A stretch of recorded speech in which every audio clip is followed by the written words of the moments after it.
குழந்தை எது சொன்னாலும் நான் நம்புகிறேன் என்கின்ற படிமத்தை நான் என் குழந்தைக்கு ஏற்படுத்தி விட்டதனால் அந்த குழந்தை என்னை அந்த நிலையில் பயன்படுத்தி கொண்டது. நான் அங்கே கண்டிப்பை கொடுக்கவில்லை. வெள்ளிக்கிழமை இரவு அவன் லேட்டாக வந்தால் 12 வயது குழந்தை தானே என்று அவனை விட்டுவிட்டேன். புது ஷூ வேணும், இவ்வளவு விலைக்கு வேணும்னு கேட்டா கேரேஜ்ல நான் வேலை செய்து அவனுக்காக நான் ஷூஸை செய்து கொண்டு வந்து தந்தேன். ராத்திரி 12 மணிக்கு 1 மணிக்கு கதவை பூட்டி கொண்டு உள்ளே சத்தமா மியூசிக் போட்டுக்கிட்டு பேசிக்கொண்டே இருந்தால் என்ன அங்க சத்தம் என்று கேட்ட ஒரு நிமிடத்தில் எல்லா சத்தமும் அடங்கி ஒடுங்கிய பொழுது என் குழந்தை எனக்கு கீழ்ப்படுகிறான் என்று நான் தவறாக புரிந்து கொண்டேன்.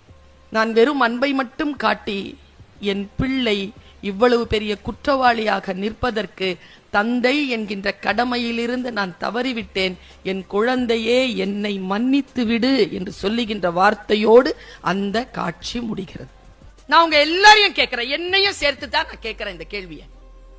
என் தாய் என்னிடத்தில் காட்டிய கண்டிப்பை நான் என் மகனிடத்தில் காட்டுகிறேனா?